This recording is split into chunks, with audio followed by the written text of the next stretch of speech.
Hello and welcome to Psychological Insights. Today we'll be recording remotely in deference to social distancing. We're in the era of coronavirus 2020. So Dr. Hamm, are you here? Yes, I am.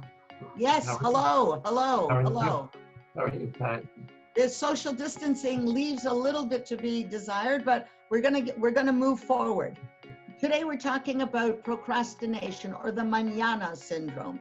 So many people procrastinate. They think of it as a time management problem, but what it really is an emotional regulation problem.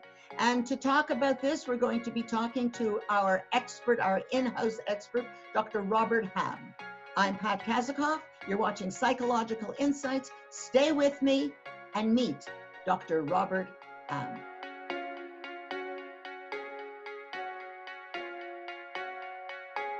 Hello, Dr. Hamm. Good morning, Pat. So how are you during this time? I'm doing okay. So no reason to procrastinate now. You've got all the time in the world. Why do people procrastinate? Not all of us have all the time in the world, but it does. I mean, for people who are out of work right now and they're pent up in their homes, certainly it is time to take care of things that we've been putting off for a long time. Yep. And but why do we?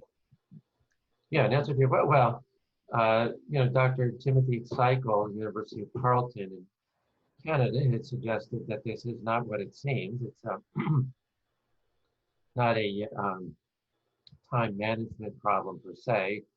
I think I would not entirely agree with that, but I do believe it's more than that. So people with depression or anxiety. So if you have an anxiety disorder, let's say you fear, something's going to happen, or it just is such a dreadful thing. You're going to put it off. Obviously, avoidance is one of it's how many people with anxiety disorders react, and you're going to procrastinate. So it's a way of avoiding the unpleasant emotions associated with whatever it is that you're avoiding. So it's an emotional regulation problem, Dr. Seicel says, and I agree with that. Yeah. But you do have to also have the time management skills. So if you have attention deficit disorder, for example, and you're typically disorganized, and you avoid the things that are unpleasant anyway, that's emotional regulation right there, isn't it? And it is helpful to learn how to organize your time, use your time more beneficially, pay attention to how you're using your time. So people with ADHD often find themselves off in a zone, they're not paying attention, they get caught up in something that's distracting. And before you know it, a few hours have passed, and they've wasted all that time without realizing it. What about people with depression? Is this a common side effect of depression, this procrastination? Yes. With depression, which often goes with anxiety, not always, but the main problem is motivation. So a person with depression expects negative things to happen, just with anxiety, but for different reasons. With depression, you project yourself into the future, and you imagine that whatever the outcomes are going to be, they're going to be as bad as they are as you will feel in the moment, because you project your emotions into whatever situation you imagine yourself into. So for a person with depression, they would, procrastinate. Although I wouldn't say it's exactly procrastination, but for all intents and purposes, it is. They don't do those things that they should be doing because they have no motivation. They have no energy. And part of that lack of energy and motivation comes from a negative expectation that they're expecting whatever they do It could be something fun or something dreadful, whatever it is. It's not going to make them feel any better, so why even bother doing it? It's not going to make things better. But often, depression, as I say, often goes hand in hand with anxiety. Well, a normal person, it's not unusual for a person to procrastinate. I mean, that seems to be pretty normal. I mean, I know I've experienced procrastination when I Yeah. want to when I don't want to do something. But when does it become a problem? Like, when do you know that it's not normal procrastination? Well, when you're right, it is normal. Who doesn't at least try to put off or imagine putting off doing something unpleasant? None of us kind of just jumps into something they don't want to do, of course. So we have to discipline ourselves. We have to imagine ourselves as uh, that there's a greater good, that the good of doing something we dread is greater than the consequences of not doing it. So in answer to your question, um, it's when it accumulates, when procrastination becomes part of a lifestyle or things start to accumulate. So you're behind deadlines, for example, um, or there's a lot of clutter in your home and you're just not, and it's just mounting up, um, or you're constantly late. And so there's a, you know, if it becomes chronic, or it has consequences in your life that if you're late all the time, you get fired from your job. There's a consequence that's pretty disastrous, for example. Um, or you're not paying your taxes on time. We're in Well, tax. those are pretty normal things, I would think. Like this idea you said, like if the house is a mess and it's all full of clutter. I mean, at what point at what point are you inhibited by this procrastination? Like, when does it go off in your head? This clutter is a problem. This isn't just me. This isn't just clutter. This is a problem. When does that go off in your head? Or most typically, do other people tell you that you have a problem? Well, um, as I say, it's the consequences. If you're fired from a job, if you're taking classes in school and you're not getting assignments in on time, and therefore you get a lower grade or you fail from a course. Um, so those are the wake-up calls, or should be. Hey, my procrastination is having serious consequences in my life. Or if you're hoarding, or not paying attention to getting things cleaned out in your life, it's going to start to take over your home, isn't it? And your home's going to become, excuse me, a very an unpleasant place to live in. Now, some people are not aware of it, and it does take other people to bring that to mind. Yeah, so I mean, you should be able to tell yourself, but some people repress it, or they get so used to it, they don't even think about it. But in most instances, people are aware of the consequences.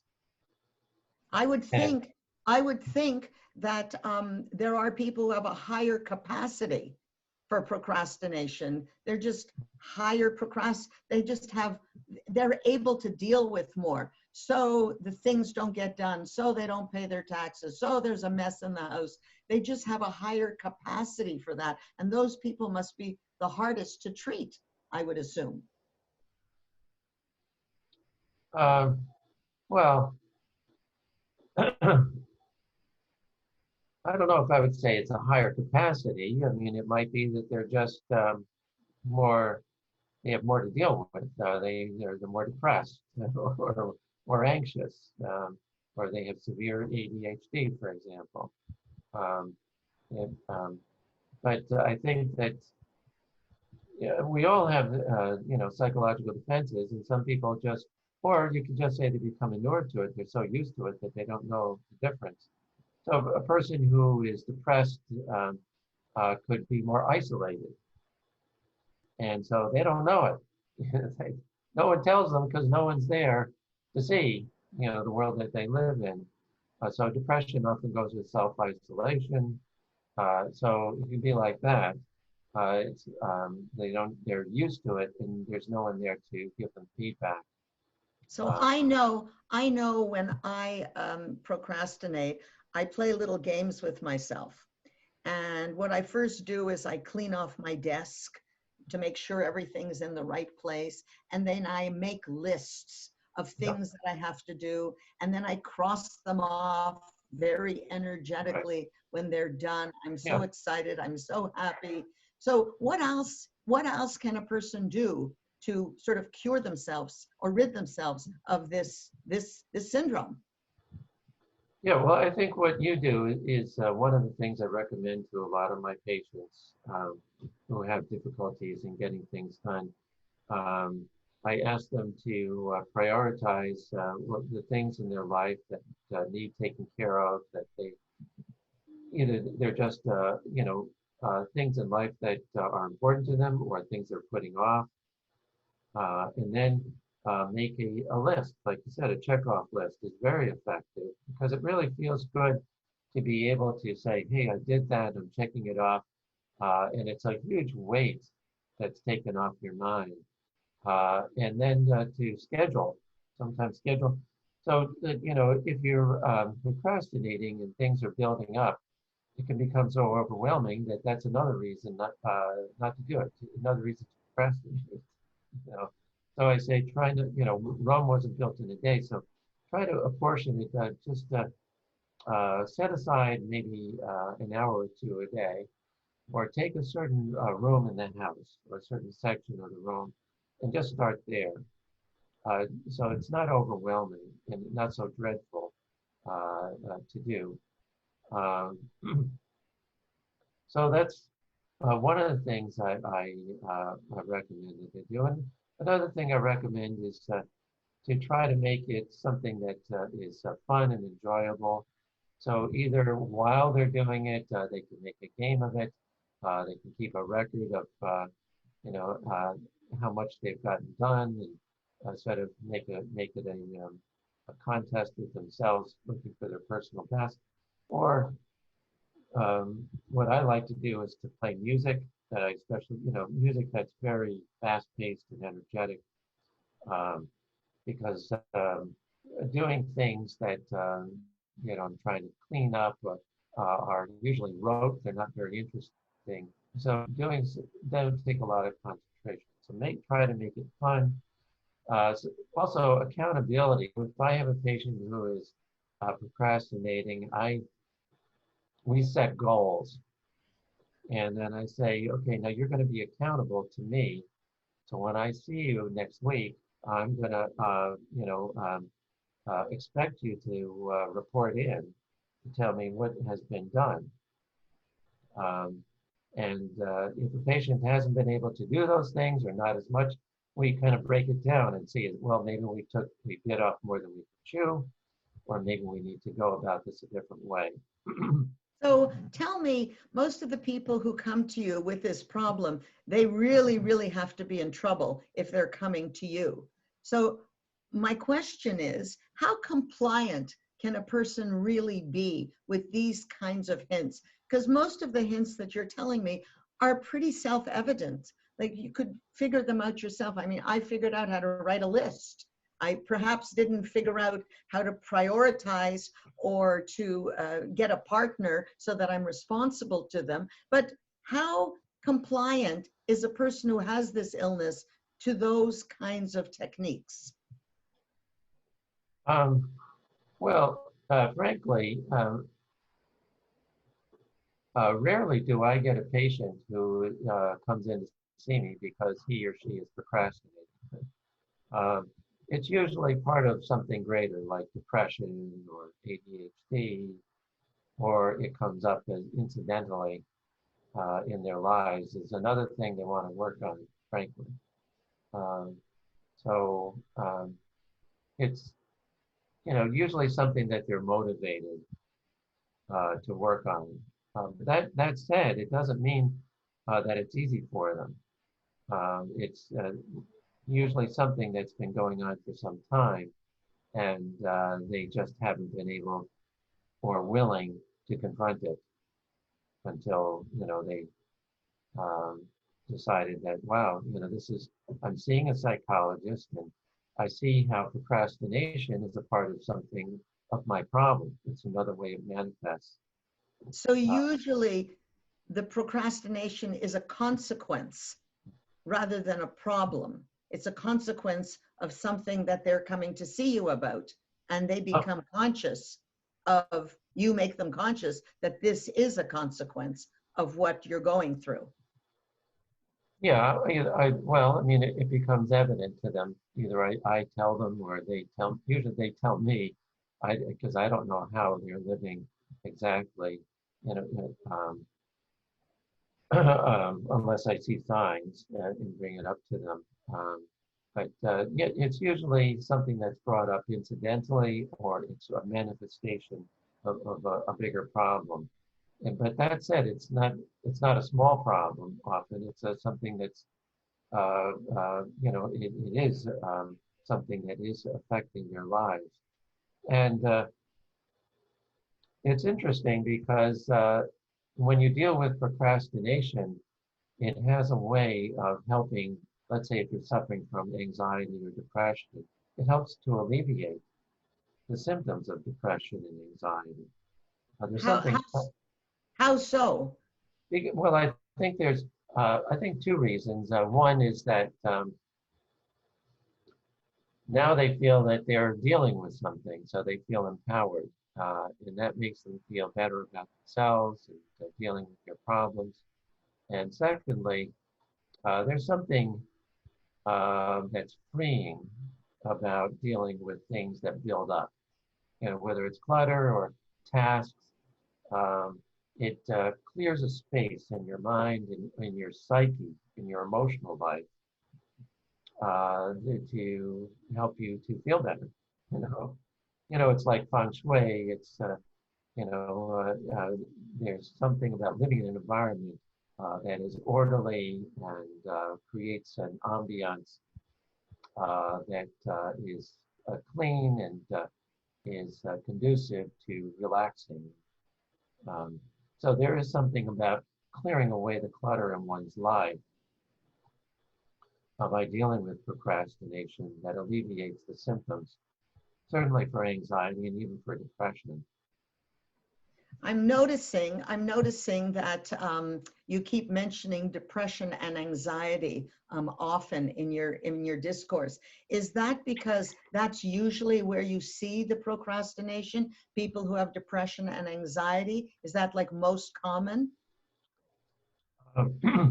Yeah, well, I mean, that's a good point. That probably is true. Yeah. As I say, I mean, I can't think of anybody who's ever contacted me because they want to work on procrastination. Maybe after this TV show, I will. Well, we've gone over a bunch of points.